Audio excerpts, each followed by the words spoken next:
And throughout the meeting, multiple people are probably going to be joining throughout because there's other people that registered who probably have events ending within this time, and also some classes at Oxford end at 5:30 or 5:35.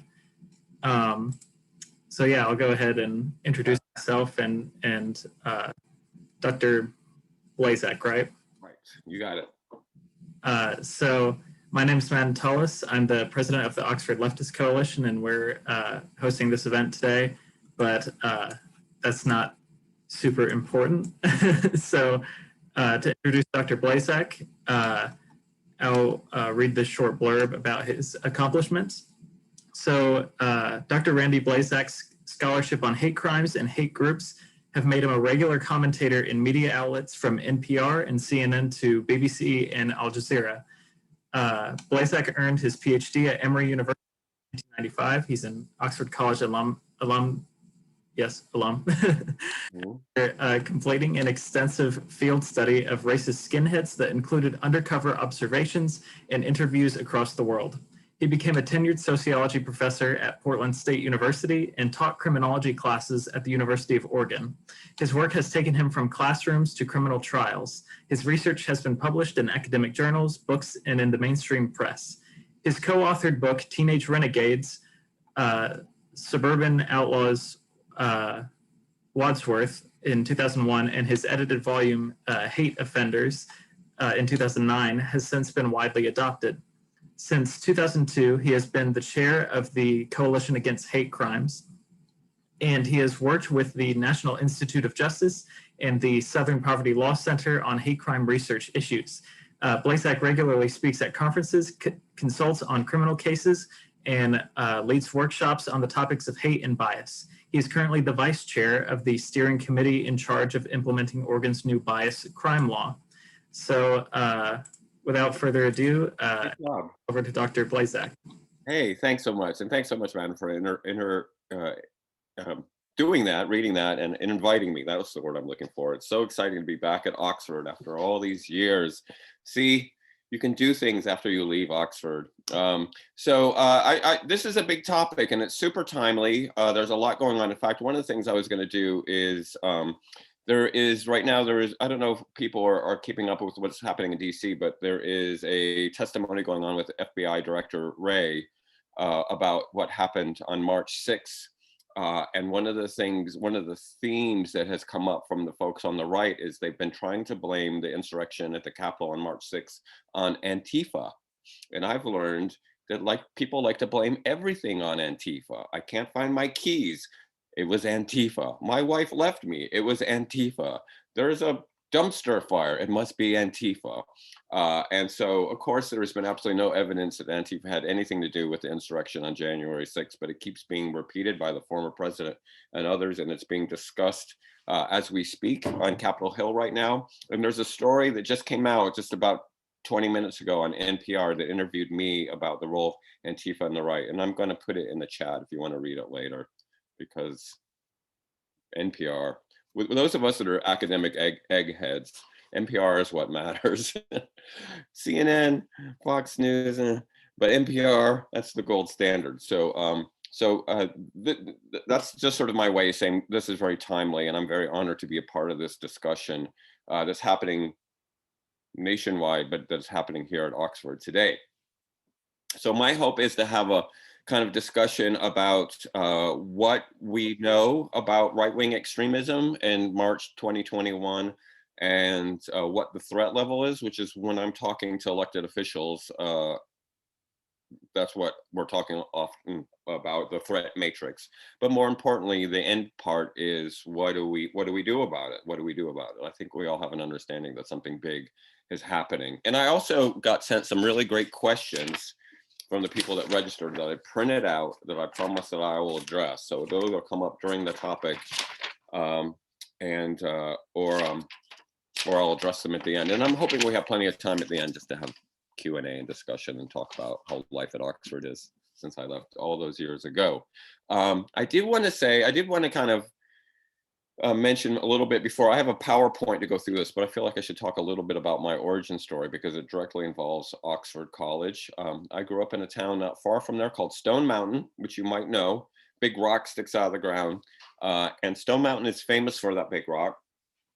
Some of you might know it because it's mentioned in Martin Luther King's I Have a Dream speech. It's 1963 speech in Washington, D.C., where he says, "Let freedom ring from the hills and molehills of Mississippi and from Stone Mountain in Georgia."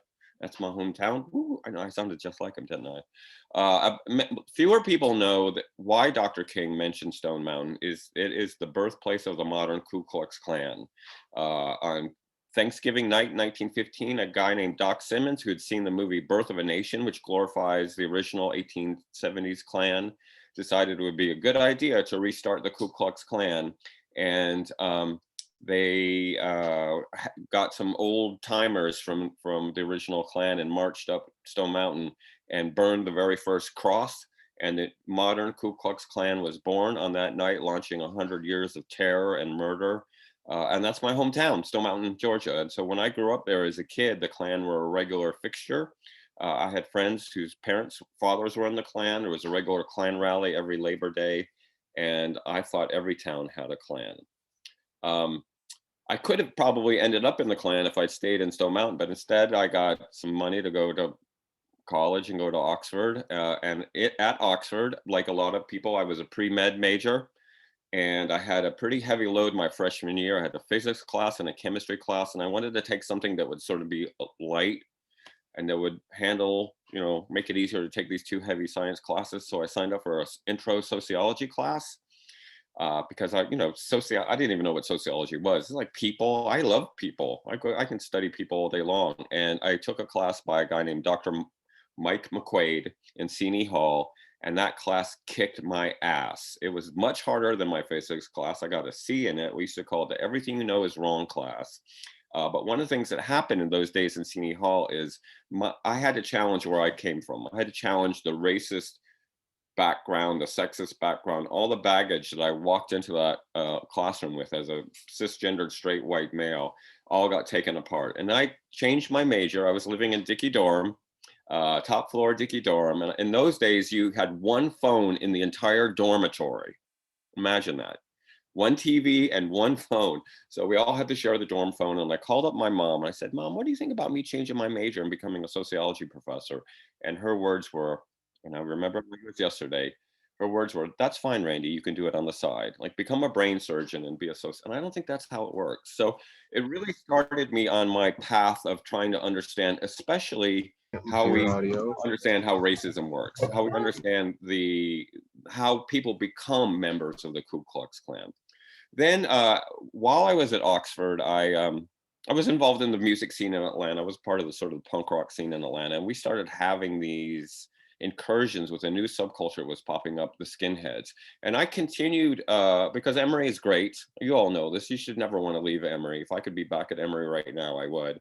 I went on to continue my graduate work on the main campus in sociology and decided to try to really understand this new hate group that was emerging in the late 1980s. It was involved in some pretty heinous violence, including a brutal murder here in Portland, Oregon. In 1988, a Ethiopian immigrant was beaten to death with baseball bats by a group of skinheads. So I, as part of my master's and doctorate research, I spent the next several years undercover in the white supremacist movement, trying to understand why people who looked like me were joining those movements. And so it all started, the work that I was doing then and the work that I'm doing now started in Seney Hall. It started in Mike McQuaid's class. He just retired a few years ago, but that class literally changed my life in the direction. I might be richer if I was a brain doctor, but I think I'm doing more important stuff now as a sociologist and anti-hate person.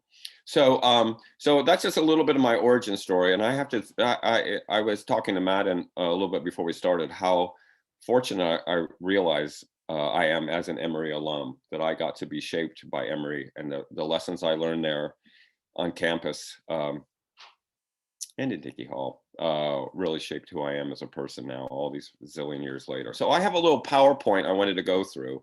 And if you have questions that pop up during, please feel free to put them over in the chat or just ask them later or just jump in. It's all casual. And I'm here in Portland, Oregon, by the way, which is a very sunny day. So everybody's in a really good mood. So I'm going to pull up my PowerPoint and see if I can do this and make it all work. Okay. Play. Okay. So this is the title of the talk. And I titled this talk because this was one of the, Off With Our Heads was one of the signs that was held up during the January 6th insurgents, I think we're calling it now. They were calling it a riot, but now we're calling it an insurgents. And I'm going to kind of give you a little historical background about how we got to that point and what that tells us about what's coming and what we can do about it. But I wanted to first give a shout out to my homeboys, Dickie. This is spring of '82, I think, in front of our dorm. I understand now Dickie is a women's dorm, which is awesome. We should be, Dickie, we're closest to the women because our dorm was closest to the women. I don't know if you can spot me in that crowd. That's me right there. Too cool for school, I thought I was, or at least too cool for Dan Seymour's physics class. Anyway, rock on, Dickie. So we could find all kinds of starting points for where we're at now. The real starting point to really talk about is something that happened in 1995 that I doubt few of you remember, but hopefully all of you know about, which is the Oklahoma City bombing that happened on April 19th, 1995. It was a massive explosion in front of a federal building that housed not only the FBI and other federal buildings, but also a daycare facility. In that bombing, 168 people were killed, including 19 children who were in a daycare facility. And those of us that remember that bombing, the probably clearest thing we remember is a firefighter carrying out a toddler who was dead in his arms. And as a person who has a young child, it's always gut-wrenching to see those images flash back of the Oklahoma City bombing. America was shocked. They were convinced that it was done by some Islamic terrorist. We'd had a few of those before on a smaller level, including an attempt in the early 90s to blow up the World Trade Centers. A day later, a man named Timothy McVeigh was arrested. McVeigh was an Army veteran who had a long history in the radical right. He was a Gulf War vet. He was sad while he was in the Gulf War. They didn't get a chance to kill any brown people. He bragged about that.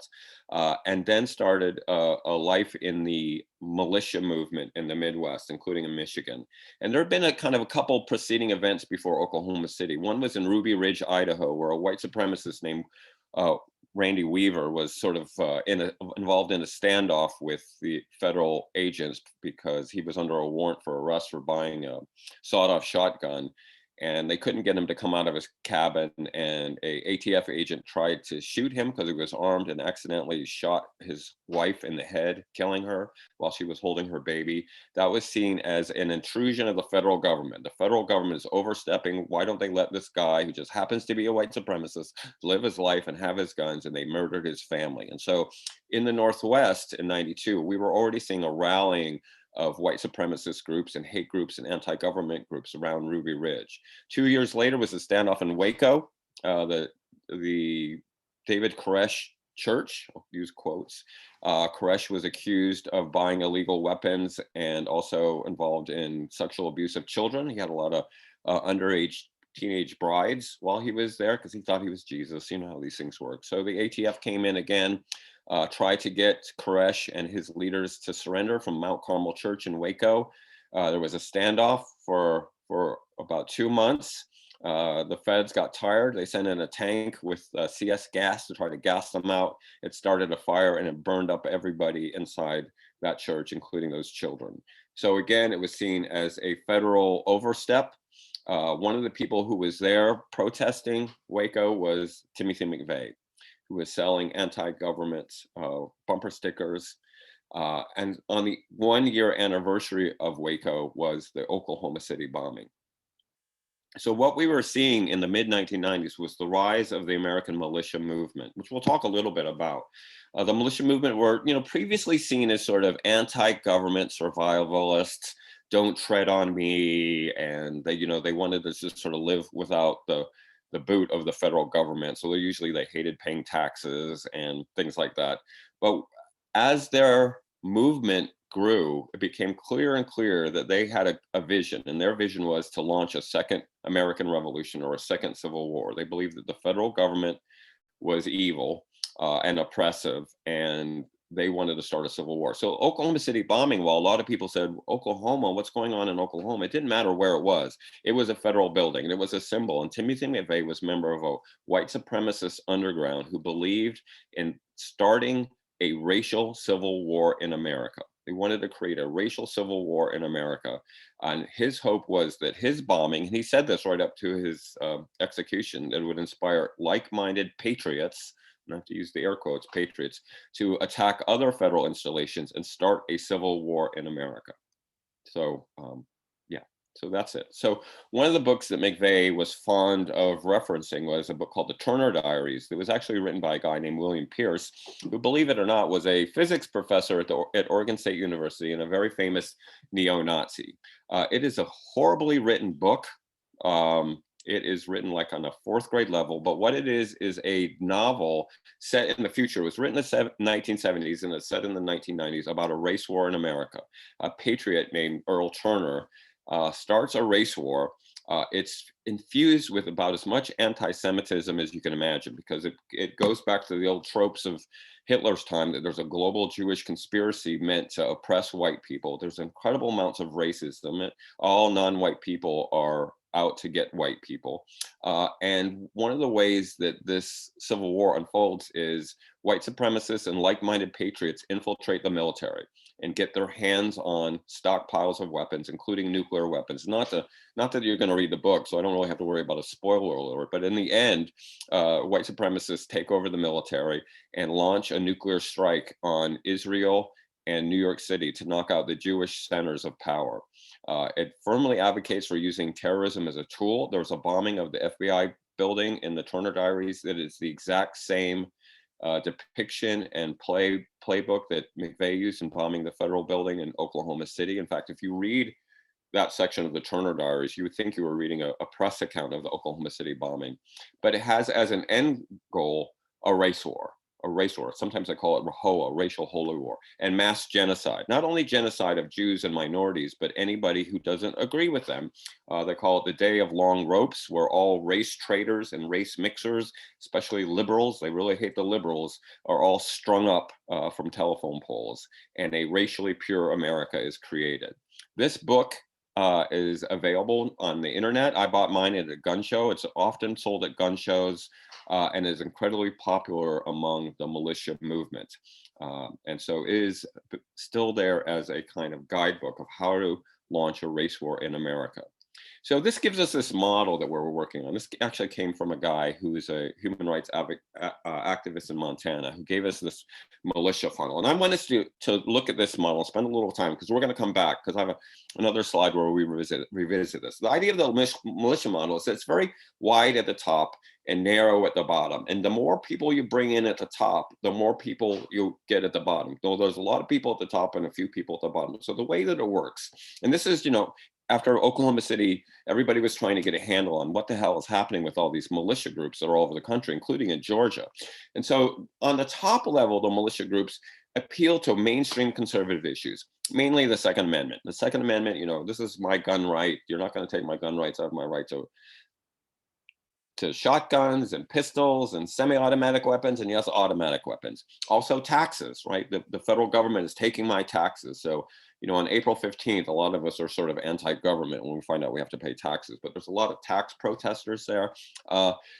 Environmental use, taking land to conserve animals. A big issue here in Oregon during this period was a whole bunch of timberland was saved from the timber industry to save one bird, the spotted owl. The spotted owl was endangered. So all these loggers got kicked out of work because the federal government came and said, this is our land. And there are other issues, but these are pretty mainstream conservative issues, especially gun rights. And they attract people from a wide variety of backgrounds, including Jewish people and Black people and women people. I mean, there's just, there's a lot of people that are sort of brought into that. But then when you spend time in that, you come a little bit farther down, you find that it's all about hating the government. The federal government is the bad guy. Republicans and Democrats, there's no difference. They all are beholden to the same corporate overlords. And so it becomes kind of an anti-government thing, this idea of posse comitatus, that local government is legitimate, federal government is illegitimate. including people who believe the Constitution, after the first 10 amendments, is all BS, that the only part of the Constitution you should care about is the Bill of Rights, and everything 11 on are man-made and are not given the power of God as they see it.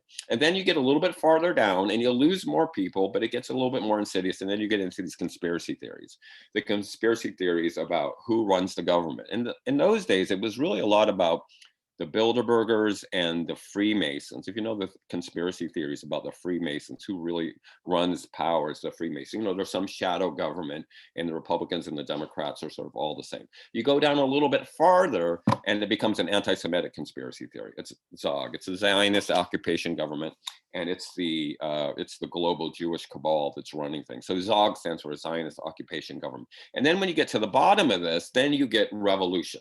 You know, there's a lot of talk above, but when you get to the bottom of this ladder, you get, or this pyramid, you get the people who want to overthrow the government to save it from all these things that they've been talking about. So it's one thing to talk about it. So McVeigh was one of those people who was at the bottom. And the idea here is the more people you bring at the top, the more people you can funnel down to the bottom. And you don't need a lot of people at the bottom. Timothy McVeigh and probably 2 or 3 co-conspirators took out 168 people and injured about 800 others and changed the face of America, and inspired a lot of people to follow along. So you don't need a bunch of people at the bottom, but you can bring them in through this funnel model. Okay, I hope that makes sense, because we're going to come back to this in a little bit. The funnel model. So what happened to McVeigh? Well, there was a big buildup actually after Oklahoma City. There was more people who were brought into the funnel. There was a lot of expectation about Y2K. You all are probably too young to remember. So there was this thing that was going to happen when it turned the year 2000, January 1st, 2000, that all the computers that have been just looking at the last 2 years of a year, you know, I'm the class of 83, that when it turned over to 2000, it was going to cause a glitch in the global computer system and everything was going to crash. That planes were going to fall out of the sky and prison gates were going to open and it's going to be the end of society. There was a lot of hysteria. A lot of the militia folks thought this is our moment to strike. When Y2K flips and society crashes, this is when the revolution starts, that McVeigh started. But what prevented that, first of all, a lot of computer wizards figured out how to handle that glitch, so that didn't happen. But also the FBI, that had been warned about the militia groups by groups like the Southern Poverty Law Center, made it a priority. Janet Reno, who was the Attorney General under President Clinton, made this a front issue and put a whole bunch of FBI resources into busting up these plots. And let me tell you, they were really busy in the late 1990s, bringing down plots that were going to blow up power stations, that were going to blow up dams, that, you know, really were trying to model themselves after Timothy McVeigh. But also the community responded as well. Those images of those 19 children who were killed in Oklahoma City bombing really resonated with a lot of people. And so a lot of folks started saying, hey, I got a neighbor, I think he's building bombs in his basement. He hates the government. I think you need to send an FBI agent over to talk to him. There was kind of a community backlash against the militia movement, not completely, including in rural America where they still hated the federal government, anything having to do with Bill Clinton. But because those kids were just so brutally murdered by McVeigh, a lot of community involvement came in and there was a lot of community partnerships. So for example, the organization that I'm the chair of, the Coalition Against Hate Crimes, was formed in 1997 after Oklahoma City to create more partnerships between community-based advocacy groups, including anti-racist groups and PFLAG and groups like that, and law enforcement agencies and federal officers. I work with the FBI on a regular basis, which seems weird for me as a left-leaning person that, you know, I'm going to have coffee with an FBI and talk about some of the threats that are emerging from the right, but that's how we break up these plots. Also in 2000, George W. Bush was elected, so a lot of these people felt they had a friend in the White House, so it took away a little bit of the steam, because under Clinton, there was a big Clinton crime bill that was had a gun package in it that banned semi-automatic automatic weapons and created background checks. And once Clinton was gone, the kind of pressure came down. And then, of course, in 2001, McVeigh is executed and then 9/11 happens and the focus shifts, right? The focus shifts into international terrorism. And that's becomes where everybody's focused on. So it seemed like as we were going into the new century, the militia movement had kind of died out. Not so fast. we started, moving next. Oh, hold on. Oh, I'm stuck on my slide. Oh, there we go. Here comes the next wave. So under, once we get to the Obama years, we see a new phenomenon. We see the Tea Party movement. The Tea Party movement, as evidenced by this little sign, this little picture, was embedded with a lot of racism. There was a lot of incredible racism targeted at President Obama as a monkey and as an African with a bone through his nose. And it became sort of the new place to vent about the government, but also bring in racism. We also saw an explosion of hate groups under the Obama administration. I mean, having a Black president, right? This is our worst nightmare. So we see explosion even of the Ku Klux Klan makes a kind of a rebirth under Obama. We also see, as the internet grows, a lot of trolls, right? This becomes a new phenomenon. People showing up on social media or on chats and just trolling the right-wing perspectives and harassing people online. We also see the explosion of right-wing media. We get Fox News and all the imitators of Fox News, but also right-wing blogs and right-wing websites and things like the Drudge reports. And there's sort of this explosion, thanks to the internet, of right-wing media. And back in my day, back in the 20th century, if you wanted to watch the news, you had ABC, NBC, and CBS, and that was it. And then maybe CNN comes up a little bit later, but everybody sort of got their news from the same source. Once we're into the 21st century, people can go to find the news that fits their agenda. So we start seeing this sort of anti-government and white supremacist activity percolating back up under Obama. And it's just sort of there, and a lot of it is targeted him, saying that he's, born in Kenya and he's a Muslim, and all this stuff is sort of targeted him. But it's just kind of bubbling on the internet, places like Reddit and 4chan and all those places. And then something happens in 2015, and I think you know what it is. This dude comes down a golden escalator in New York to a crowd of people he paid to be there. Those are the real crisis actors. He put out an ad to hire people as he comes down the escalator to announce his candidacy, and immediately starts railing on Mexicans as murderers and rapists and how he's going to build a wall. It just immediately starts in on the kind of right-wing ideology. In fact, I wrote a piece. I was teaching in Mexico the summer of 2015 and listening to Donald Trump speak. I wrote a piece that's circulated globally that Donald Trump is the new face of white supremacy, because what he was saying in his campaign speeches was the exact same thing I heard at Klan rallies in Covington, Georgia. And yes, there was Klan rallies in Covington, Georgia. It's the exact same rhetoric I heard talking to neo-Nazis in Berlin, Germany. It was the exact same rhetoric I heard from anti-government militia members that I interviewed in Montana. It's sort of shocking. And of course, there was no way this guy would ever be president with this intense rhetoric. But when we look at the rise of Trump, one of the things we see are sort of these sort of forces all coming together. Xenophobia. It's about, immigrants coming to invade this country, especially Mexicans. And let me tell you something, just for you folks who, may have thought there was some legitimacy to that. I'm married to a Mexican. You want more Mexicans in America. They're hardworking, badass, smart people. So this idea of building a wall to keep them out, I think we should be begging them to come in. Please save this country. So a lot of xenophobia, a lot of, the enemy is outside, especially associated with China. A lot of scapegoating, blaming our problem on, for example, undocumented immigrants. Speaking to the downwardly mobile, we were going through an economic downturn starting in about the 1980s under Reagan, where the middle class was moving down and all those manufacturing jobs were moving overseas. So he had a good audience. I mean, he was speaking to people who really wanted to have a picture of what America should look like. There was a lot of toxic masculinity, even though he's kind of this pudgy, guy that wears too much makeup. There was a lot of hyper masculinity, a notion of using violence, a lot of attack of DC, draining the swamp. The Republicans and the Democrats are both equal evil. Anti-intellectual, the way that he would sort of stumble over his words resonated with a lot of people who think some of us talk smart too much. But this notion that facts are irrelevant. You don't need facts, you need feeling. Don't listen to your heart or your heart. Listen to your heart. Don't listen to your head, listen to your heart. But most importantly in this sort of rise of Trump is the past focus. Make America great again, right? That slogan was incredibly resonating. Make America great again implies America is not great, but was great in some time in the past. See, and a reporter in 2015, when this thing took off and he looked like he might actually have a chance, said, Mr. Trump, when was America last great? Because a lot of people think America is pretty great. You know, I mean, the truth is America is great and it sucks. And in the past, it was great and it sucked. I mean, the truth is never simple binary. But they said, candidate Trump, when was Trump last great? And I think they were hoping he didn't say like 1850, which would have been highly problematic. But he said 1950. He said late 1940s, early 1950s.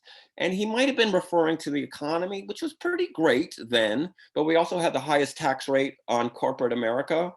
We had the highest union membership. We had the highest number of people who are enrolled in a healthcare program. So yeah, I'd like to go back to that version of America. But it's also the peak of Jim Crow, before the gay rights movement, before the disability rights movement, before the modern feminist movement. If you were a white male, yeah, America was great. But for everybody else, it pretty much sucked. So, but for a lot of people, they heard Make America Great Again. And okay, let's go back to that time where it made sense. And people who looked like me, you know, white males, weren't challenged by all this change that's happening. So it really resonated with a lot of people. And during that period, we saw the rise of kind of a new faction. I'm trying to advance, which is the alt-right. Pushing my button. Come on, button. Okay. Well, crap. It's not working right now. And we saw the rise of the alt-right. Maybe it'll pop up. Man, this would be the day my laptop freaks out. So the rise of the alt-right. Sorry, can you hear my laptop not working? Then the alt-right was kind of a many splendid thing. I don't want to freeze on this frame because looking at this guy gives me the willies. Hold on a second. Oh, there we go. The alt-right was kind of a political movement, or is a political movement, that sees the mainstream conservative movement not conservative enough. It's too willing to play politics. It needs to be more anti-immigrant and more anti-Muslim and more trying to preserve the past. So we see people like this image on the right is Richard Spencer, who's a white supremacist who went to Washington for the inauguration and was promoting here in this picture, Heil Trump, which you might have heard that phrase before. And then of course this led to Charlottesville, which was called the Unite the Right rally. This is the image below where you see images of Confederate flags and Nazi flags. Two, by the way, teams that the United States beat pretty badly, the Nazis and the Confederacy. It's always funny to see people wave the flag of the Confederacy. And I just want to be like, you loser, we kicked your ass and we'll do it again. But these people hate America, right? Anyway, and then other groups started emerging, like the Proud Boys, who are sort of the new version of the skinheads. They will not say they're white supremacists. They're European chauvinists. That's their tag. They're preserving Western culture. Western chauvinists, that's the bit. They're Western chauvinists, which is just a kinder, gentler way of saying white supremacists. We saw a rebirth of the militia movements, including groups like the Oath Keepers and the Three Percenters, and a renewed version of this race war, which is now called the Boogaloo. About overthrowing the government. There is, like in the past, this notion of an apocalyptic end to America that's coming. If we let all these things happen, America will be less white, which it will be. It will be less free for them. And it will be the end of America, and men will have to wear skirts and high heels. Like, I mean, this is the sort of notion America is changing, and you're not going to be able to read Dr. Seuss to your kid. And then, so this really exploded under Trump's presidency. Here in Portland on May 13th, 2017, we had a known member of the alt-right named Jeremy Christian, who had been attending a lot of these alt-right rallies, get on a commuter train and start harassing two young women who were Black and Muslim. Three gentlemen stood up to him and said, please leave those women alone. He pulled out a gun and pulled out a knife and stabbed all three of them, killing two of them. One of them is a PSU student who I know well, and spread blood all over that MAX train and horrified the city. He was a product of this anti-immigrant alt-right. And then that's growing, and that's been my work for the last 4 years, is really focusing on the alt-right. Then we get COVID.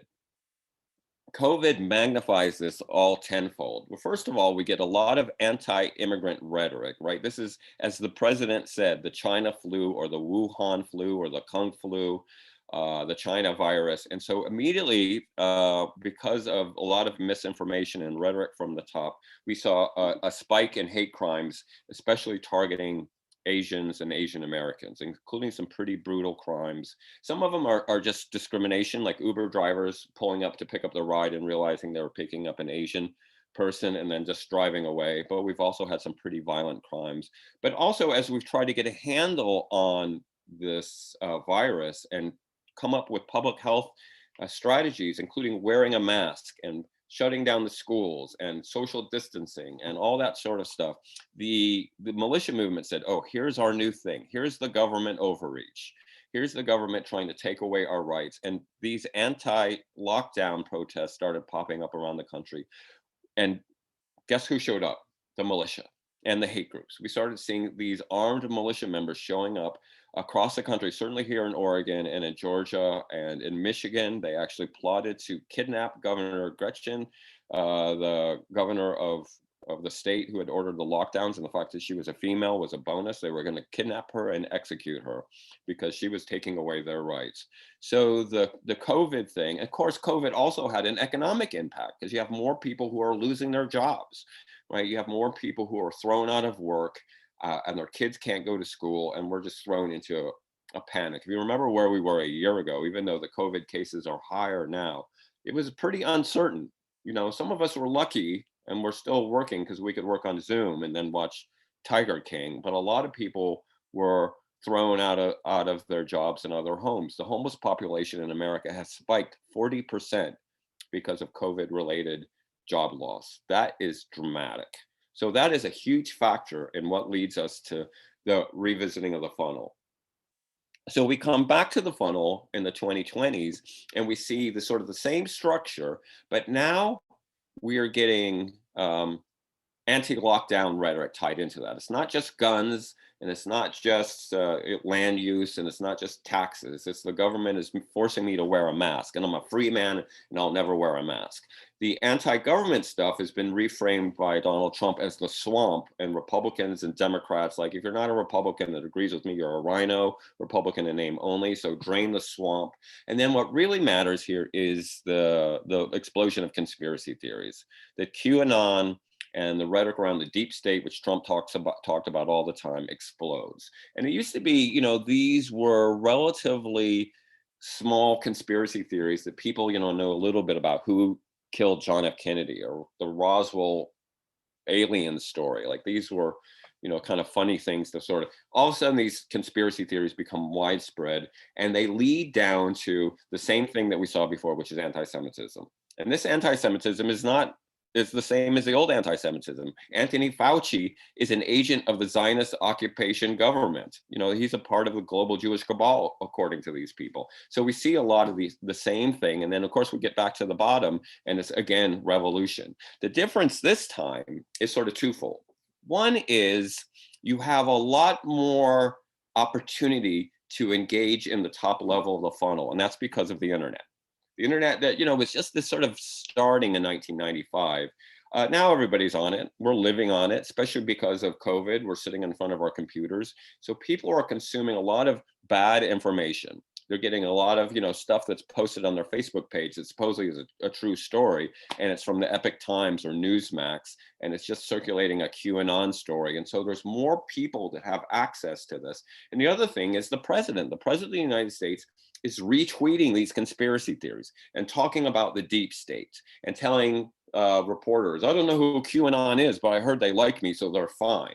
And along with the racism and all the other stuff he's been involved in. So what we get in the 2020s is more people being pushed into the funnel, where before it was kind of a marginal underground. When I started doing this work, I mean, my first group that I studied as a grad student at Emory was a group of skinheads in Orlando, Florida. I spent 13 months living with these skinheads. You know, they were a marginalized little offshoot of the punk rock scene. It was kind of, now we're talking about people in our family. Now we're talking about, people that we know and people that we went to school with and people who are lawyers and have real jobs, not just sort of survivalists living in the hills of Montana. We're talking about mainstream people, because of the internet and because of the president's rhetoric, are being pushed into this funnel. And again, the more people you put in the top, the more people you're going to get down to the bottom. And again, you don't need a lot. I mean, the militia group called the 3%ers believe, and this is not historically accurate, but the American Revolution was waged by only 3% of the colonists. So all you need is a good 3% of your population to overthrow the government. That the more people you get at the top, the more people you bring down the bottom. And let me tell you, this is what the Civil War looked like, and you get brother against brother. And I mention this because I haven't talked to my father in about 6 months because he knows the work that I do. And he said, Randy, you can either be my son or support Antifa. And I said, Dad, come on. I've been an anti-fascist all my adult life. This is the work that I do. And he unfriended me on Facebook. My own father unfriended me because he gets his information from these sources. He believes that Antifa is burning Portland to the ground and the deep state is blah, blah, blah. And so you get more of those people coming at the top. More of them are going to be shoved down to the bottom where it gets really ugly. So the question then is, what happens when lies online on the internet and from our leaders, including the president, find a fragile population that's affected by COVID and downward mobility and social change over 4 years? I mean, what is going to be the end result of that onslaught of bad information on people who need something to believe in? Of course, and that brings us to January 6th and this very powerful image before they burst into the Capitol and launched Hang Mike Pence. And almost did it, by the way. They got very close to him. So we really have to be careful of not saying that's over. Trump is gone. This is all over now. We are seeing a lot of chatter, including this week. There's a group of QAnon believers and sovereign citizens, which is kind of a militia movement, but believe that Thursday is the actual inauguration day. They believe, get ready for this, that the last legitimate president was Ulysses S. Grant. And after that's when they started moving the inauguration date back from March 4th to January 20th. And so March 4th is the real inauguration date, and Donald Trump is going to be inaugurated as the president of the United States on Thursday. I'm not going to hold my breath, but that doesn't mean there won't be some action on Thursday. More frightening is April 19th, which is the anniversary of the Oklahoma City bombing and is officially Patriots Day. And a lot of the chatter that I pay attention to on the web and the darker parts of the web is really focusing on this as an attack. There's been evidence that just came out this week from the FBI that when we don't have a date for it yet, but the first State of the Union address by President Biden is going to be a target of a terrorist attack. And then there are others that are looking more at the longer game. Summer of 2021, going into 22, that they're saying that this is the beginning, the Civil War has started.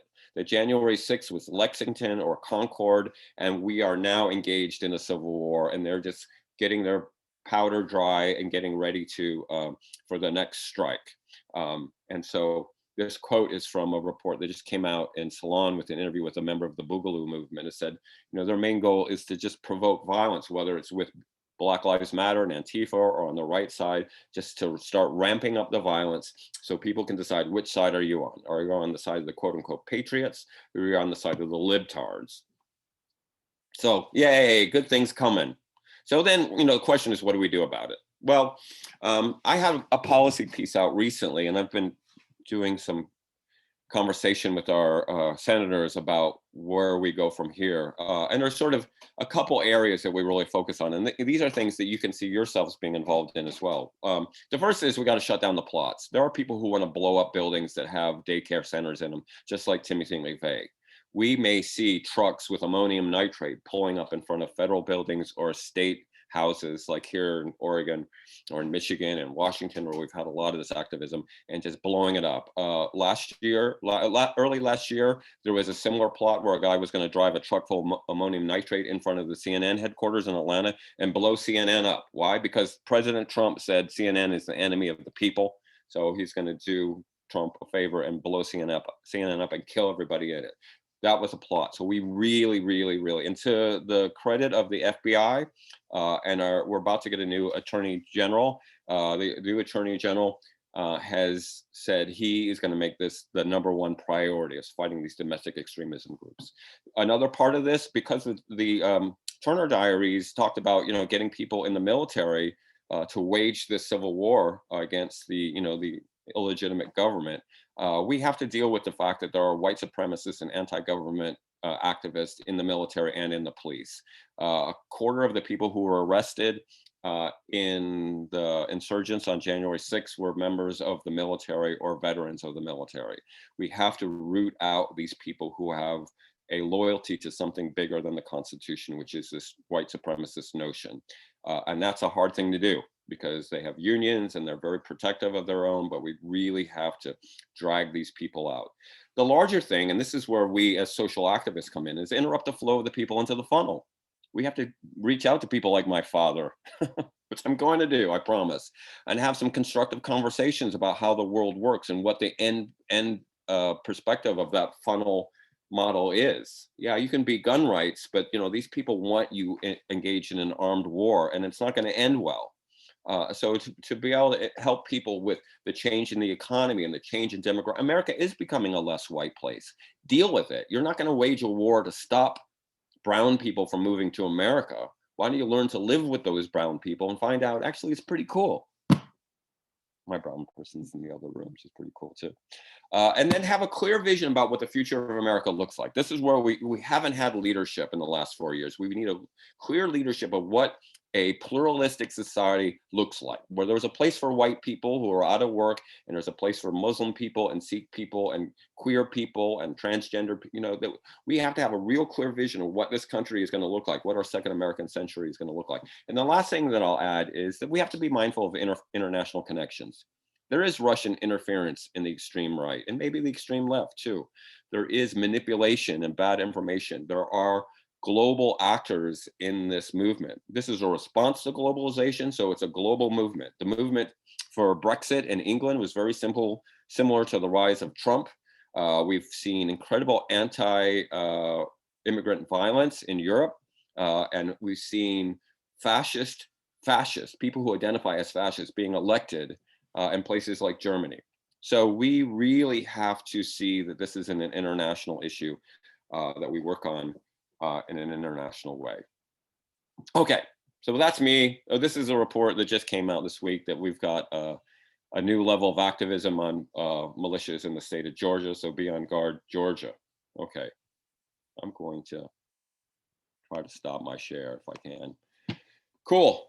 Hey everybody, how you doing? That was such good news. So let me first, before I want to get into the discussion and question and answer. I know I went through that pretty quickly, and it's a whole bunch of stuff to digest. But I wanted to provide you that lecture model because it is highly useful in understanding not only how people get into it, but how they can get out of it. And let me say, just with regard to that, one of the best assets we have in doing this work, are people who were in the movement and are now out of the movement. And what do I mean by that? There's a lot of what we call formers. There's a wonderful organization called Life After Hate. And Life After Hate is made up of, and I'll put the name of it over here, lifeafterhate.org, I think is our website. I love the chat because I can put things down for the record. Life After Hate are former members of extremist groups. There's a wonderful documentary that's out about Life After Hate called Healing from Hate. I suggest that you check that out. I'm putting all the references here so you can look it up later. Healing from Hate. It's really good and I'm in it, so watch it for that reason. No, not for that reason, but there are people who are former members who have been through it and who can speak to the inside. I've been interviewing neo-Nazis and white supremacists now for 30 years, and I've now interviewed more former members, and some of those formers are better anti-racist activists than any member of Antifa that I've ever met, because they've been through it. They understand the humanity of the people that get sucked into it. One of my best friends from I started by talking about Stone Mountain. One of my best friends from Stone Mountain joined the Ku Klux Klan. His dad was in the Klan. He became a leader. He became the exalted Cyclops of the Southern Knights of the Ku Klux Klan. He was instrumental in my research and getting me into that Klan rally in Covington, Georgia, and Stone Mountain. Been to a couple Klan rallies over the years. He is now out, married to an African-American woman, and they have 2 kids. and he feels so guilty, but he was following in his dad's footsteps, and he was making sense of the world as it was explained to him by the people around him. So joining the Klan and burning crosses made complete sense to him in the 1980s, and now he's horrified by what he did, and he became a very active campaigner for Barack Obama and dedicated to progressive ideas to undo the harm that he did. So one of the great resources we have are people that have been through it, are now out on our side. And I, for all my friends in Antifa, and I got plenty of Antifa friends, I always have to tell them, nobody stopped being a Nazi because you punched them in the face or told them that they were wrong the right number of times. Because somebody reached out to them and said, hey, things are better over here. Let's go have a bagel and talk about it. So that's a really great resource. But I wanted to address, in case I forgot, I want to address some of these great questions that came in. And then let's jump into a general conversation. Why do you think the thin blue line symbol has become prominent in right-wing groups? This is a really good question because we've seen it a lot. We've seen it as sort of an opposition to Black Lives Matters, this Blue Lives Matter. This is not new. It became very popular in the 1960s, especially from a guy named Richard Nixon. When Richard Nixon ran for president in 1968, he had something called the Southern Strategy. If you know about 1968, the cities were on fire in 1968. People were pissed off. People were pissed off because of the assassination of Martin Luther King and the slowness of civil rights, and just pissed off about racism in general. And there were some pretty serious riots in places like Detroit and Watts and Cleveland. And so he came on as the law and order guy, and he was going to be law and order and create peace in the cities. And what he was really talking about was cracking down on Black crime, not on white collar crime, not on crime in rural areas and hillbillies dealing moonshine. He was going to go after Black America. So the notion of law and order, he ran as the law and order candidate, became a symbol for the suppression of those uppity Negroes. And that rhetoric, of course, followed through to Trump. He was going to be the law and order candidate and clamp down on these people in the cities. So the notion of the police as symbols of law and order has been used by the extreme right for a long time. The interesting thing is, though, if we remember the Capitol riots, a lot of those right-wingers were beating up cops and were hitting them in the head with fire extinguishers. When you get down to the point of the spear, the lower level of that pyramid, of that funnel, they hate the police also. They hate the police because they're agents of the state and they hate the state. So on the top level, that's another thing that's been used to sort of bring the mainstream in. And the notion about Blue Lives Matter, I got a lot of friends that are cops and I want them to be okay, but you choose to be a cop. You don't choose to be Black. So there's a little bit of a difference when we're talking about Black Lives Matter and Blue Lives Matter, especially when a lot of the blue lives have been responsible for the death of a lot of those Black lives. So it's been used as this sort of the thing that you beat people with, this sort of stick of law and order. And so it's been associated with the right. And but you go a little bit deeper, and it turns out the people that are really into it hate the cops as well. What do you think the consequences will be of Donald Trump's acquittal in the Senate? This is a really good one. And one answer is a lot, because it shows that he and his rhetoric have sympathizers in positions of power, so they can be ready for the next wave when it happens, the next January 6th, because they have lots of people inside, like Ted Cruz and those people who are going to, let the barbarians in the gate the next time they storm to hang Mike Pence, whoever they're going to hang. They really want to hang Nancy Pelosi. That's the main person they want to hang. And so it emboldens some of those people. But there's also another element that says, yeah, we're done with Donald Trump. He served his purpose. He was the Trojan horse to advance a white nationalist viewpoint to a nation. And now he's done. He's going to sit at Mar-a-Lago and play golf for the rest of his life. And we're going to continue to build on this movement that he helped motivate. So it's going to have sort of a double effect.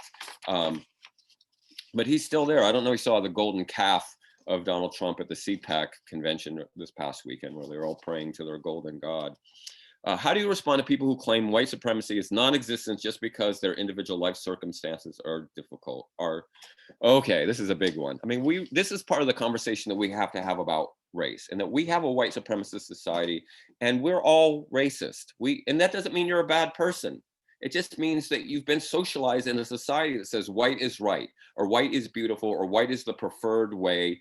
And so we act out on that in forms of microaggressions and sometimes macroaggressions. We don't know. I'll give you a really good example. The big news story today on Fox News is all about Dr. Seuss. I don't know if anybody's seen this. I spent too much time on Fox. Truncheon. Thank you, Kimberly. That was the word I was trying to say. It's the truncheon of the movement.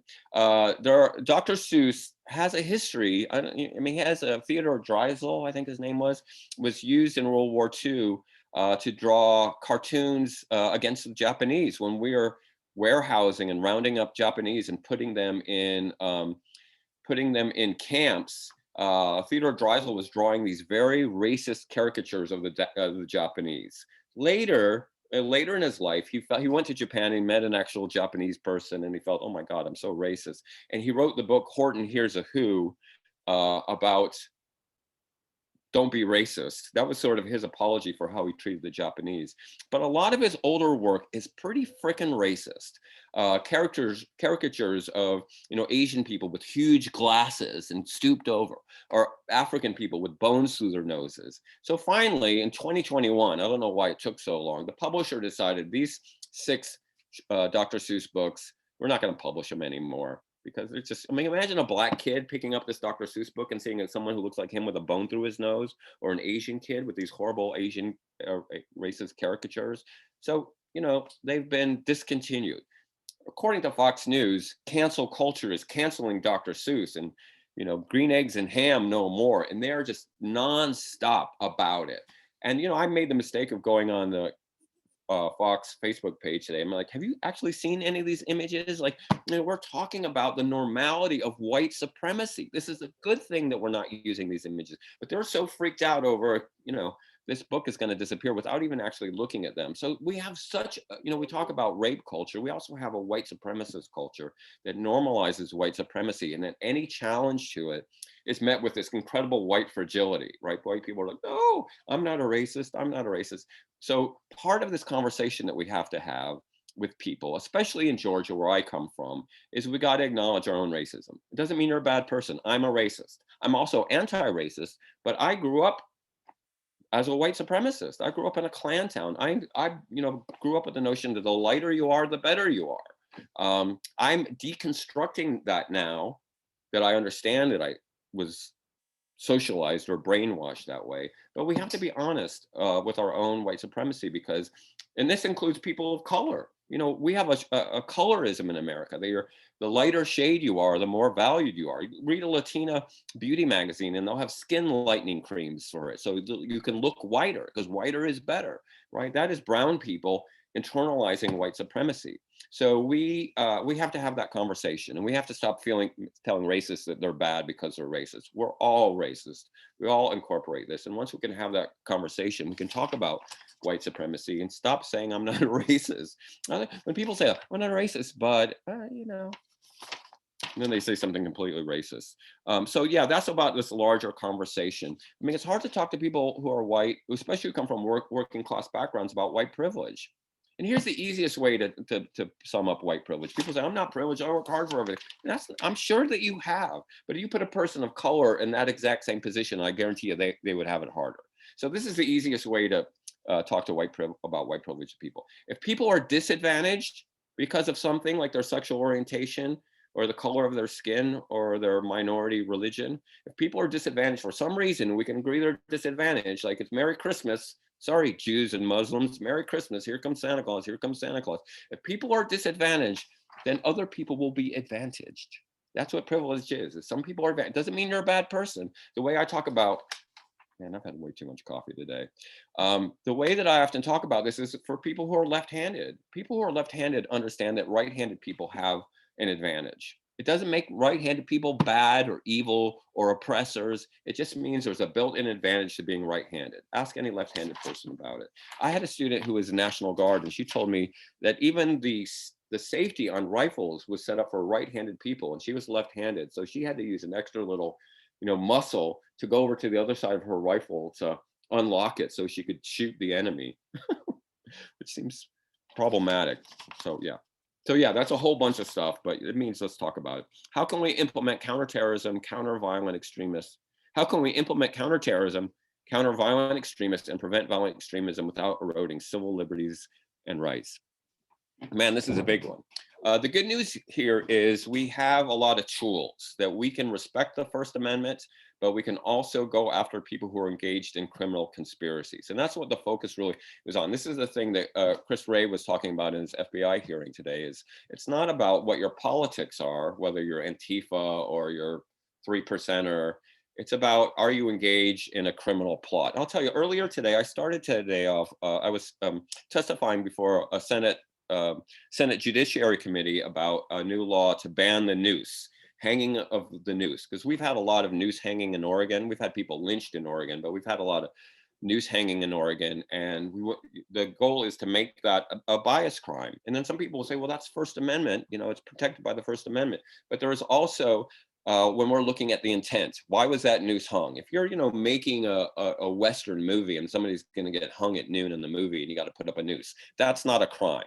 Context matters. So if the noose is meant to make people feel afraid, then that becomes a criminal act. So once we can look at something that crosses the line, and sometimes the courts have to figure this out. Let me tell you, this law or this bill that I testified on this morning, the ACLU is going back through it to make sure it doesn't violate any First Amendment rights.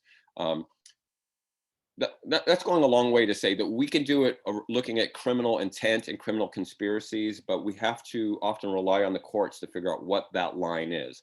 We used to say you can't shout, this is Oliver Wendell Holmes, who said you can't shout fire in a crowded movie theater.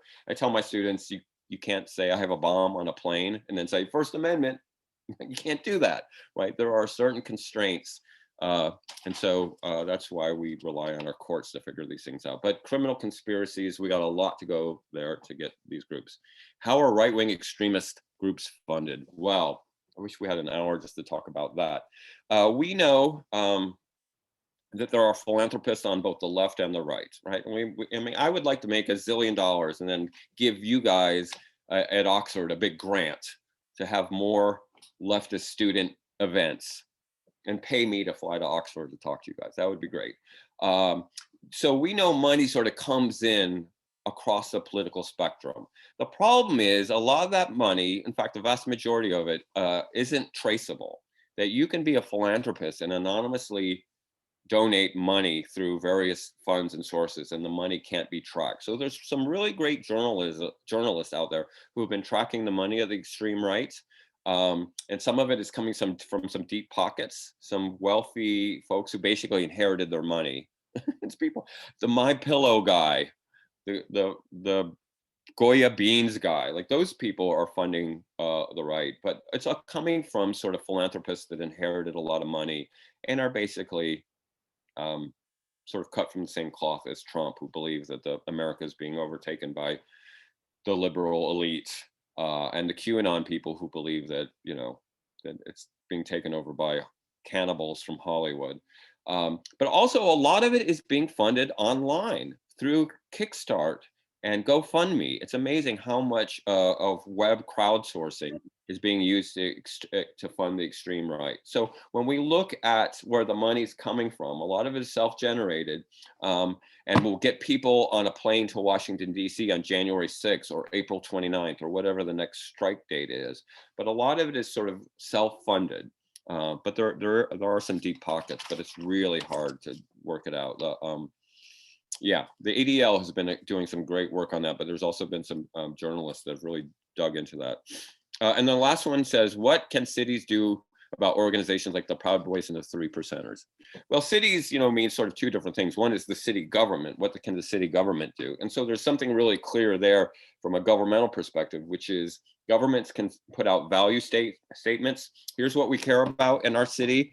You know, we value inclusion. We value peace and nonviolent solutions to problems. We don't welcome these people. We did this here in Portland. We had a big event when we had a group called Patriot Prayer, who works with the Proud Boys coming to the city. So we made sure the city's values were really clear, mainly, and that message wasn't primarily to them, don't come to our town, was to the people who are traumatized by the fact that white supremacists are marching through the streets of Portland.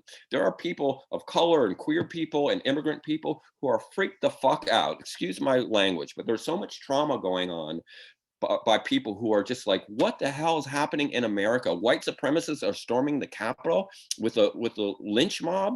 Like, there are people who are severely emotionally traumatized that we are in this situation in 2021. So when city governments can put out messages, say, hey, you're wanted, we value you here, we don't want these people, that's really important. And universities can do that as well. You know, if a college wants to say, hey, we value inclusion, we don't value exclusion and this conspiracy theory rhetoric, and we want everybody, especially the people who've been historically traumatized by nooses and anti-Asian violence and all that, we want to make sure those people feel valuable. So those types of value statements are really important. But the other thing is, these groups have a First Amendment right, right? I mean, in 1977, the Supreme Court had a bunch of Nazis in Skokie, Illinois. They wanted to march in Skokie, Illinois in 1977, a town that not only had a large Jewish population, but it had a large population of Holocaust survivors. The American Nazi Party wanted to march right through Skokie, Illinois.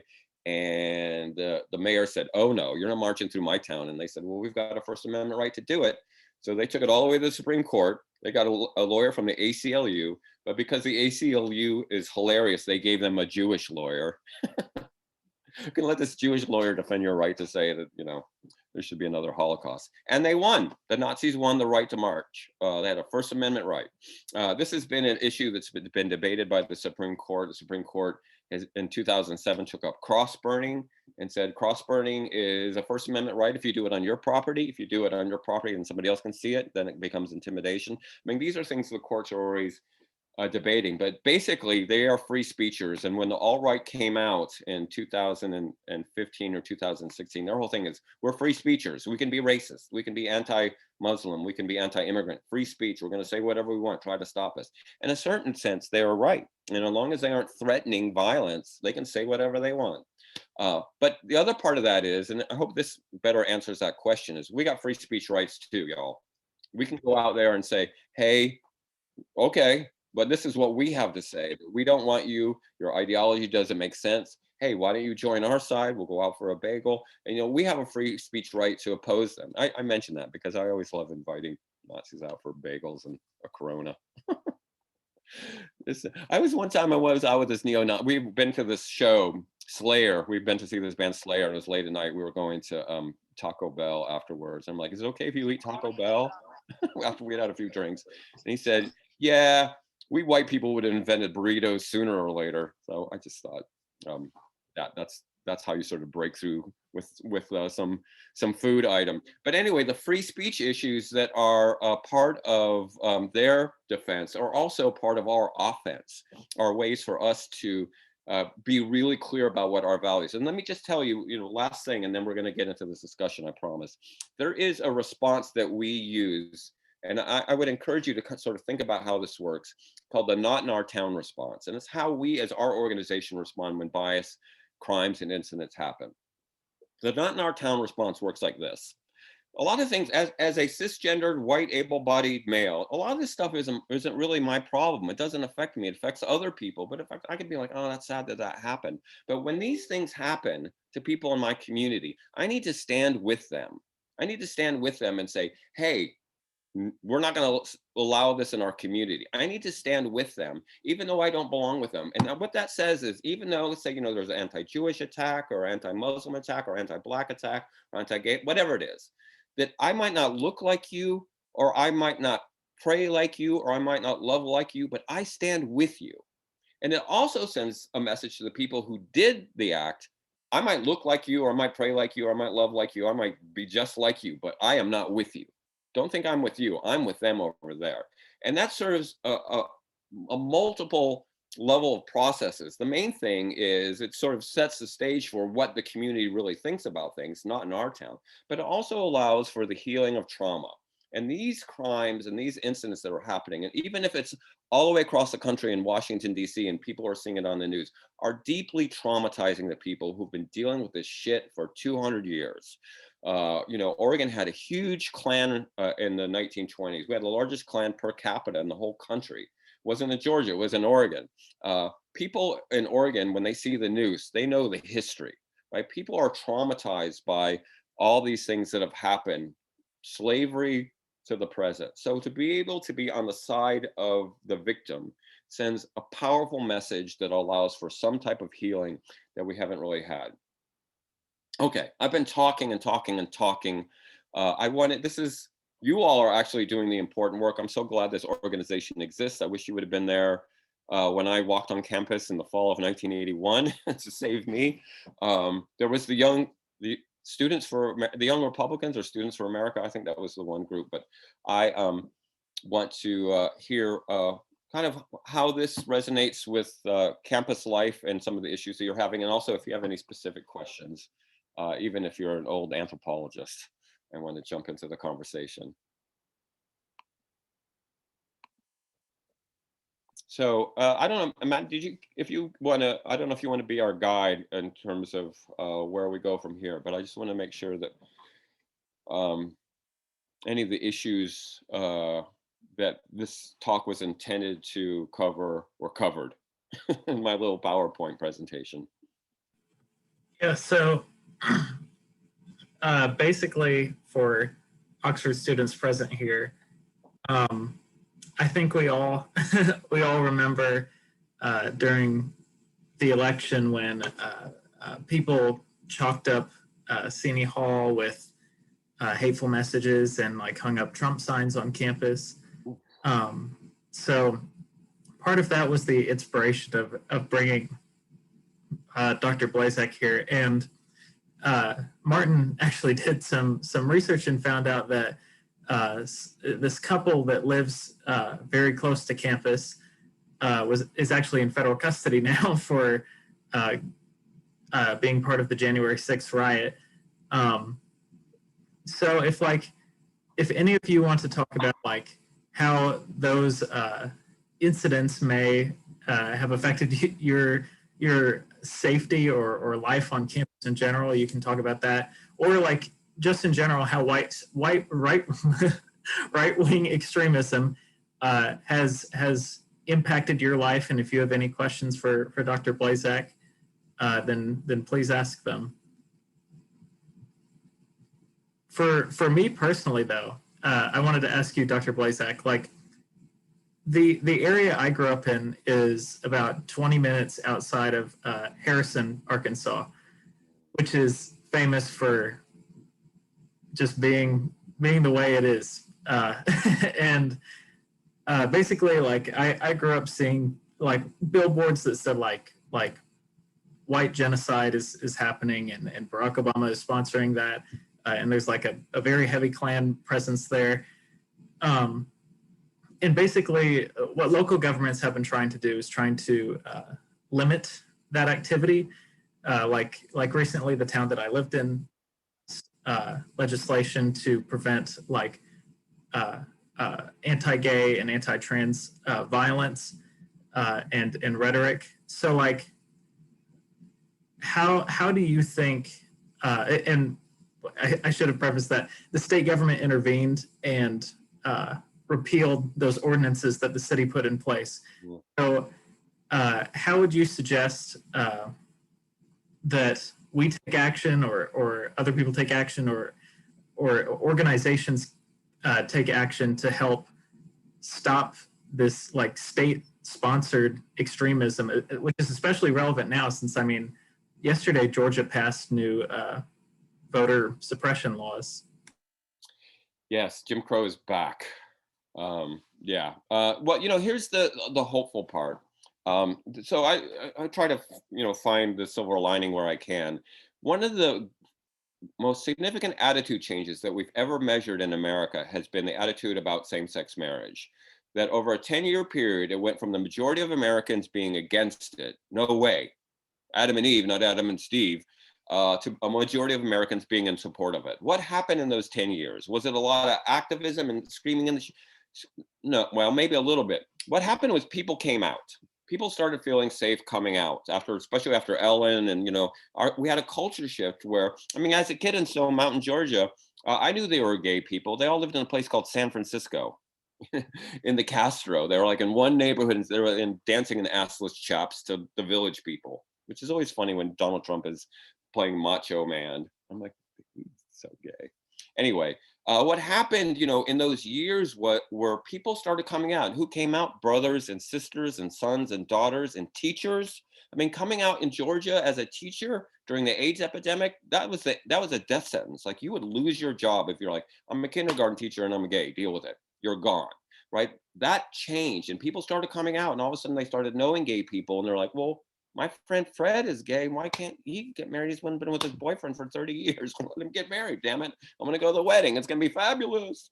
As people develop those personal connections with people who they had previously otherized, right, vilified and otherized, all of a sudden their attitudes change, and their ideas about the institutions that control those people, like marriage equality, changed as well. So part of what's happening in America are sort of two different trends that's happening. America is becoming a browner nation.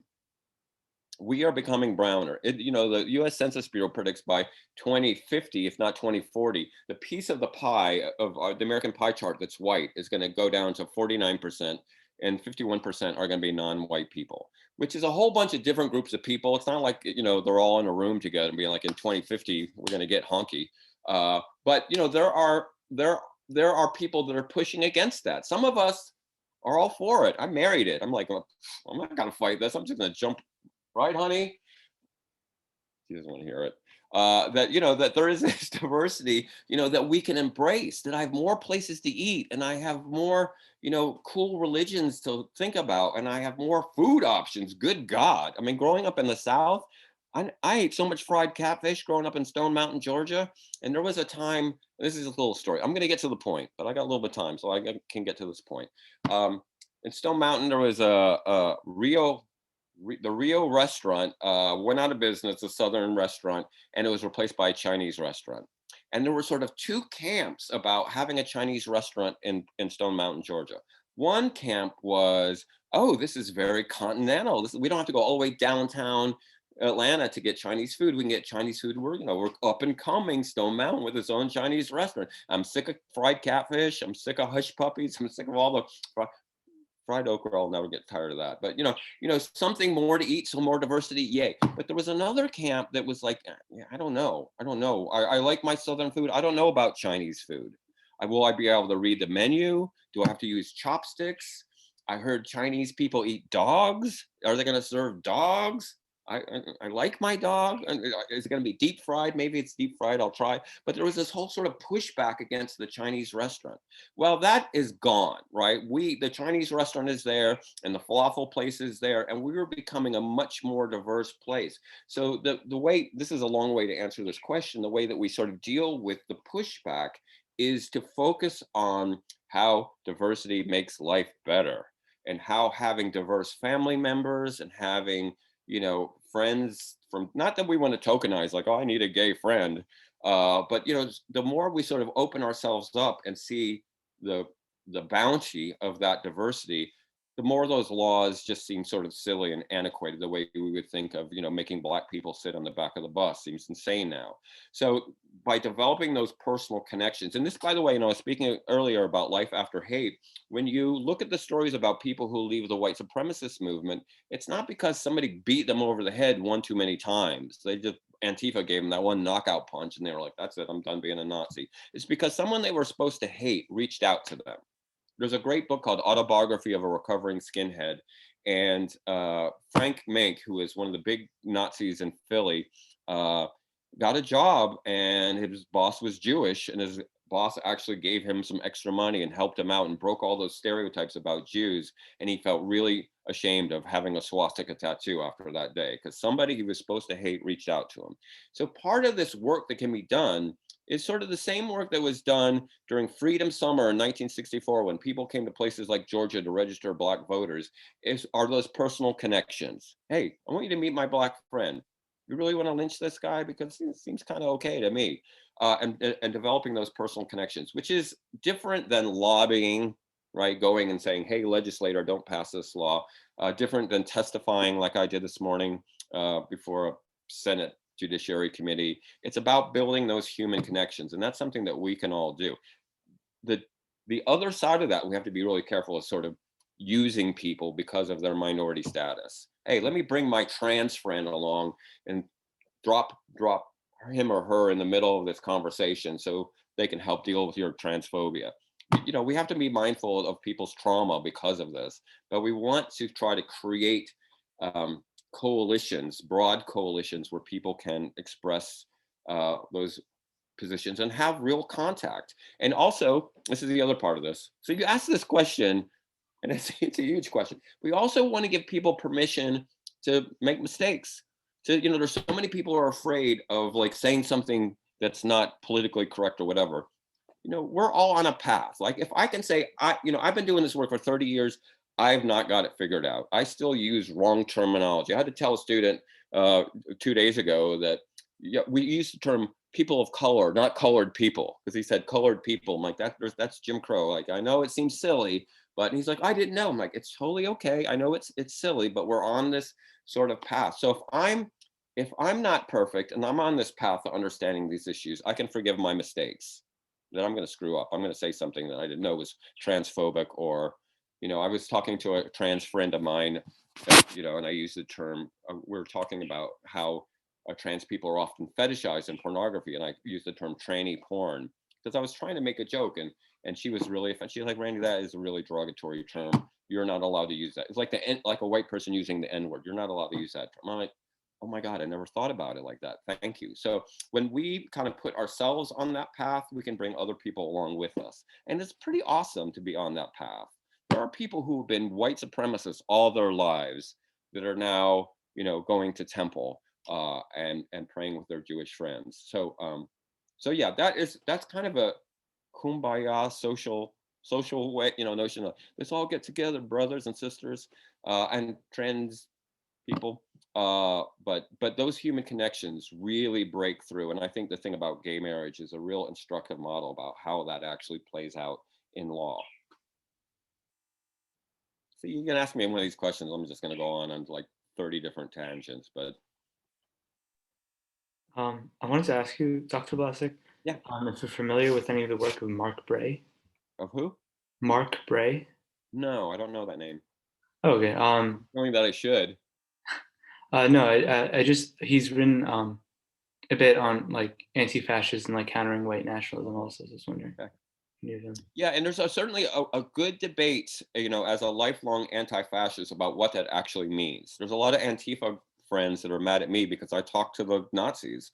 I want to sit down and break bread with them because I want to try to pull them over to my side. But I also recognize the threat, the real threat. I mean, I don't think the threat, you know, of fascism coming to America is going to come from the Proud Boys. It's going to come from Mar-a-Lago and the people that, you know, are doing the voter suppression that we're seeing in Georgia right now. That's the real threat of fascism.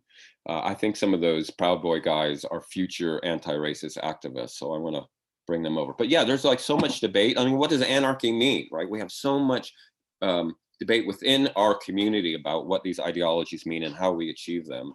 And that's healthy, and I welcome it. And sometimes I get called out on both sides, including for being fragile. Being a fragile white guy. I'm not a racist. I went to Oxford. Yeah.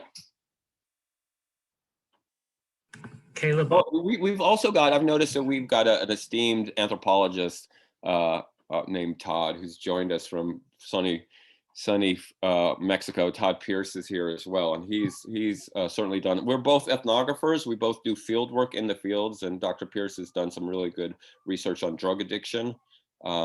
And we have sort of similar overlaps in studying underground subcultures. So I'm glad that he could join us. Nice to Hey, Randy, it's good to see your face. Yeah. And hey, everybody, I'm so glad you joined in on this today. It's really such an important topic. And as Randy said, I do a lot of drug research, mostly for HIV prevention for several decades. So this is not my first pandemic, but my question, or not much more of a statement, relates to the current pandemic and how the discourse of the pandemic has really been politicized.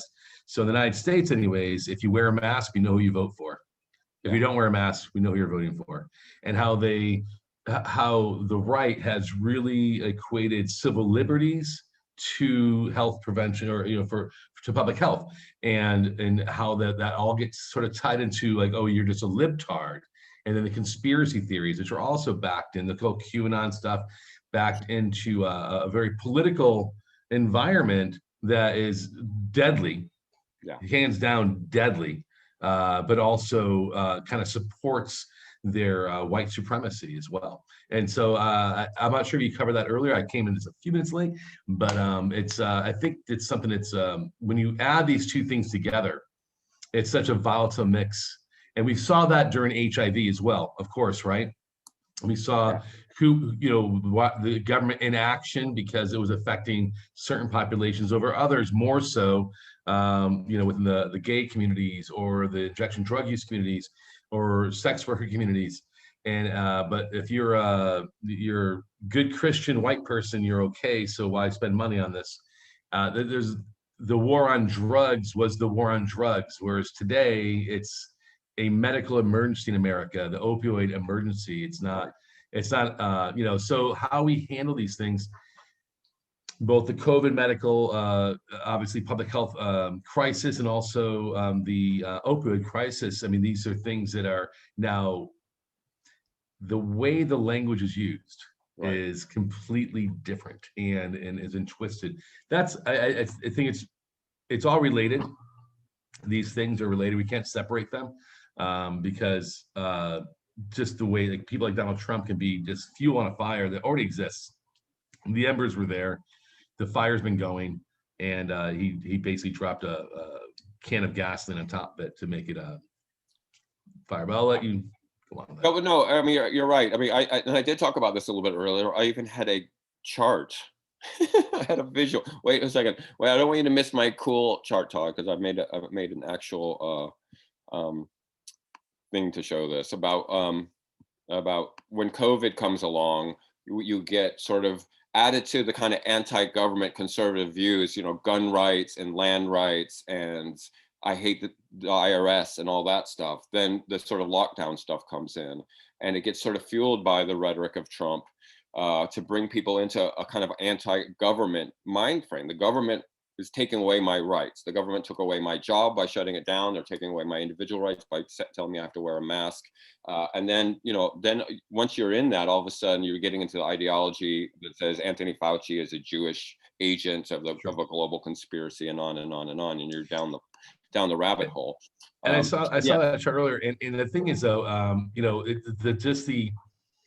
the collective cultural consciousness, in a way, of so many people who would, of course, will say, I'm not a racist and I'm not this and that, but they'll say, well, 99.9% of people with COVID survive.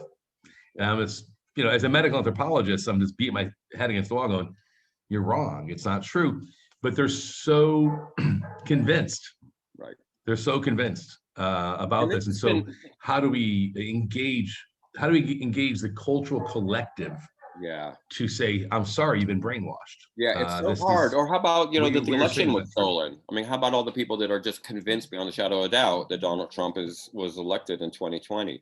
I mean, the challenge now is the multiplicity of information sources, that it's not Walter Cronkite like when we were young. You got your source from one person. You could be pretty sure that it had been vetted through journalistic process. Now there's just all kinds of crap coming through, and people are convinced that Dr. Seuss has been banned by Joe Biden. If you watch Fox News today, that's what they're talking about. All Dr. Seuss books, Green Eggs and Ham on down, have been banned by cancel culture, it's not true. It's not true. They just decided to take some old kind of racist ones out of circulation, but these people are convinced because we don't, I don't know. I'm not sure what the solution is, other than make everybody take a sociology or an anthropology class and a critical thinking class about how to interpret the news, which seems kind of Stalinistic to do that. Like, you must take a sociology class. But it just seems like the decentralized nature of information has created a problem that there's no clear answer to, and I struggle. Obviously, Oh, every day. Believe me, here on the island where I live, we have a lot of tourists from Texas and places that they don't want to wear the masks anywhere. But I made a comment earlier that sometimes the way to combat this is just with your dollar. The Chinese restaurant in Cold Mountain. It's like, well, I support you. I'm going to go eat there. I'm going to spend my money there and not someplace else. And sometimes that's the clear answer is with the dollar. Is if for the average person, when you're feeling frustrated about politics, you can't change the billboards in Madden's town where he's from.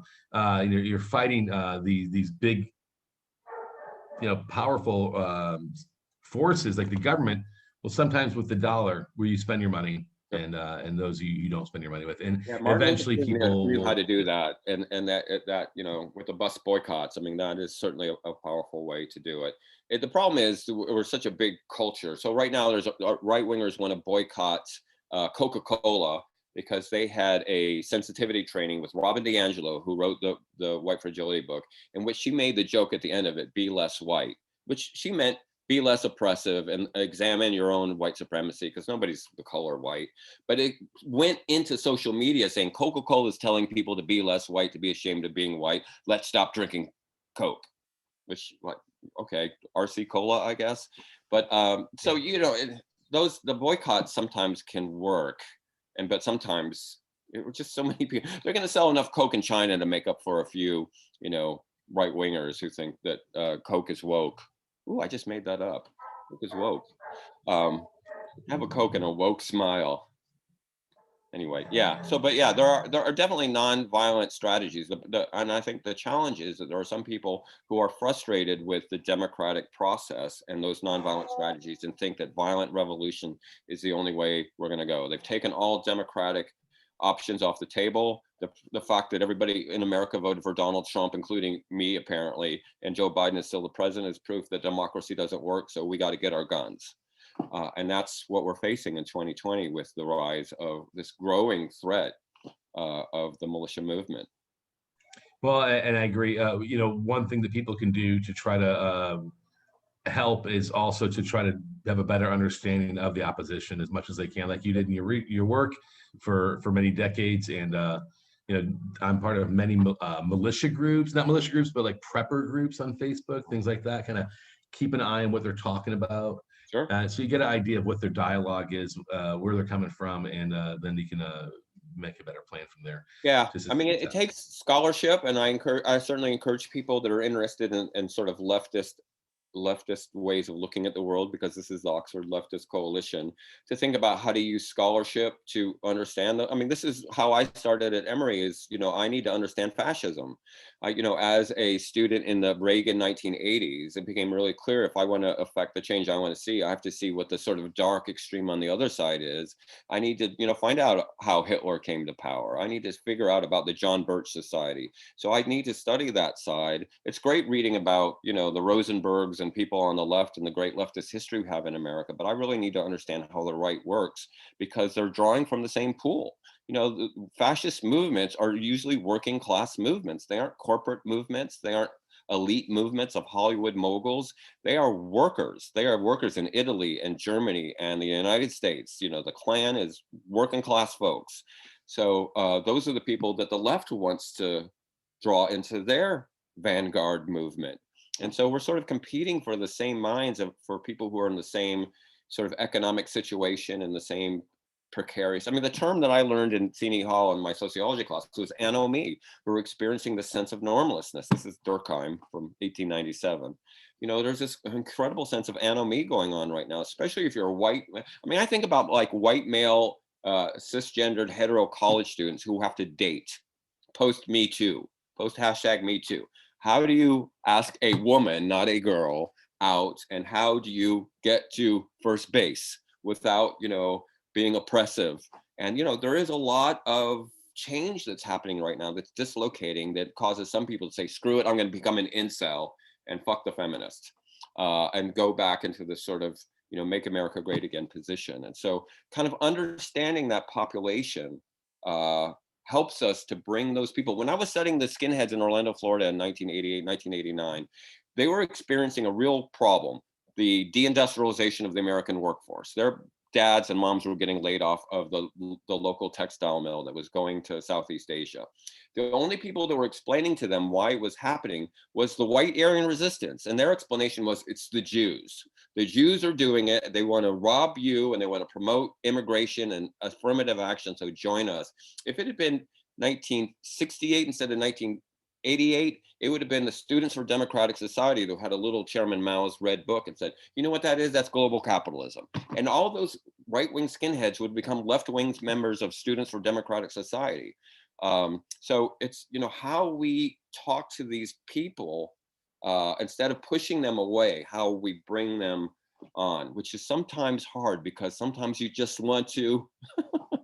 You missed it earlier, Todd. I was talking about how I haven't talked to my dad in 6 months because he basically said, you can either be my son. No, or I be caught that. I caught all that. I'm the same boat with my own parents. Right. Exact Like, same boat. I So have yeah. to talk to him, but that means I'm going to have to listen to him say again, Black Lives Matter means that white lives don't matter. I'm going to have to listen to that bullshit and put up with it and be like, Dad, I love you. Let me give you another perspective. My Okay, dad had a understand MAGA. that you're- My dad had a MAGA hat on the dining room table. It's hard. Just to piss It's me so off. hard. It's Yeah. so hard. His birthday's coming up, so I'm using March But yeah. 23rd. I keep putting it off. Election day, inauguration day, my birthday. No, his birthday. So anyway, But anyway, having those I think conversations to bring those people on board as opposed to yeah, pushing away. we have to understand their discourse and understand their history and where they're coming from. That's the most important thing. Is to do as ethnographers or anthropologists or sociologists or other scientists to do our best to understand the roots of their understanding, where they're coming from where they're coming from, not where we're coming from, where they're coming from, Right. and then try to sort of unpack that academically, but also culturally understand where they're coming from, because we're not going to get ahead with them otherwise. And it's like And that requires know thy ally, but know thy enemy better, right? So yeah, and that requires something that ethnographers are good at, but men are bad at, which is shutting up and listening, and letting people feel like they are heard. Right. And this is something, you know, I mean, I think my wife is probably shocked that when I'm an ethnographer, I actually shut up and listen to people because it's not in my nature to shut up and listen. So we should see if anybody else has any other questions before we run out of time and I have to go get cozy, my little one. Yeah, Caleb asked a question in the chat. Oh, yeah. Yeah. The Golden Trump statue. Oh, they're all Christian. Yeah, the Christian thing, God, it's so, oh yeah, it's tough. The Jesus that I know would not be happy with the golden calf and the racism.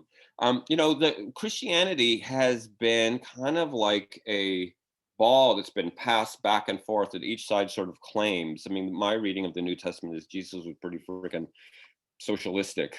But the Ku Klux Klan was a Christian organization. Yeah, Moses.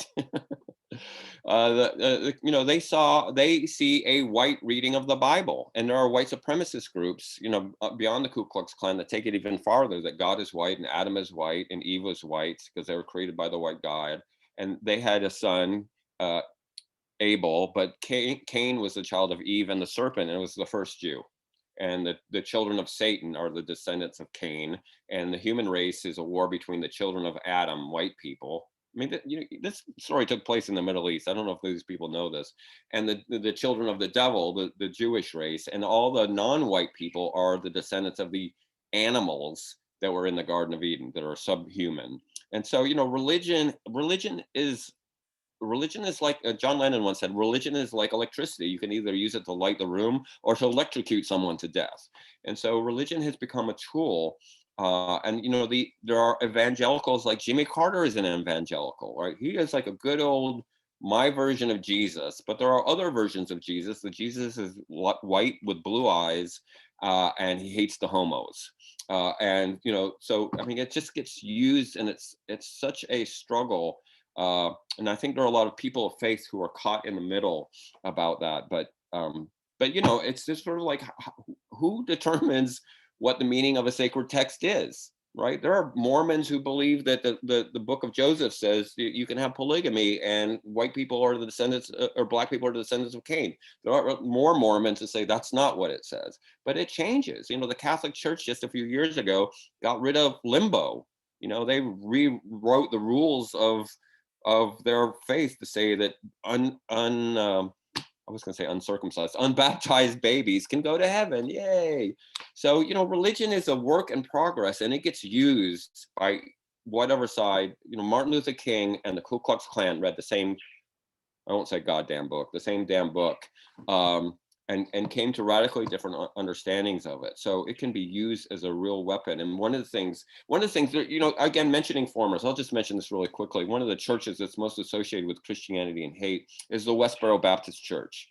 The Westboro Baptist Church are the God hates fags folks who went around protesting funerals of soldiers and gay people. And, Megan Roper, who was the daughter of the leader, or Megan Roper Phelps, the daughter who was doing a lot of this, God hates fag stuff, started talking to some Jewish people. They reached out to her instead of telling her it was an idiot. They're like, well, let me tell you how we interpret the Old Testament. Let me tell you what it means to us. And all of a sudden she developed that human connection, and she was like, holy Christ, this is a completely different version of this faith than I've been given by my Reverend Father. I'm going to go hang out with these Jewish college students for a while. And now she's out of it. She's like a completely different person speaking out against hate because someone reached out to her and said, let me just give you a different analysis. So if there's a theme about, obviously there's a threat matrix that's out there. There's bad things that might happen. And maybe on Thursday, like March 4th is an inflection point for this movement. April 19th is an inflection point. The State of the Union addresses, and there is some real serious stuff, especially if you work in a federal building, consider some sick days. But there are also these strategies, and the strategies include the not in our town response and making sure people feel less traumatized by all this shit that's happening, but also reaching out to these people and finding out where we have connection points and try to bring them over to our side, because it's a lot funner over here. I get to go to places like Mexico and I don't have to talk about those Mexicans because I wish I was those Mexicans. Yeah, right on. Cool. So I have a website. I put it up at the end, but I'll put it up on here too. It's randyblazak.com.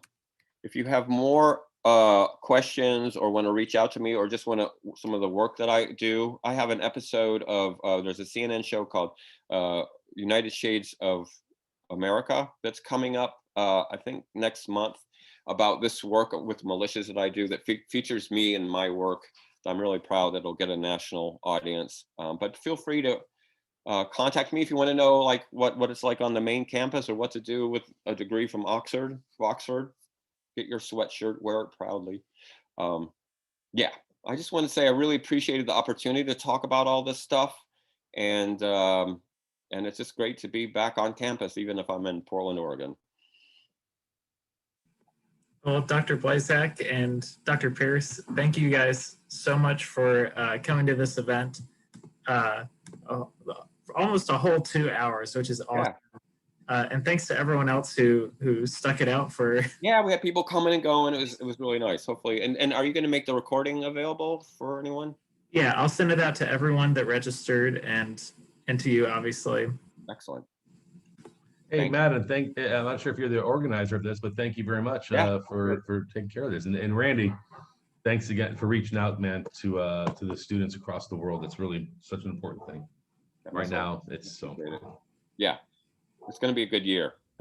I hope so. 21 is going to be a good year. I always think that 2020 was a training ground for 21. So yeah, it's a good one. All right. Well, I appreciate it. Have me back anytime. You know where to find me. I got to go get the kid.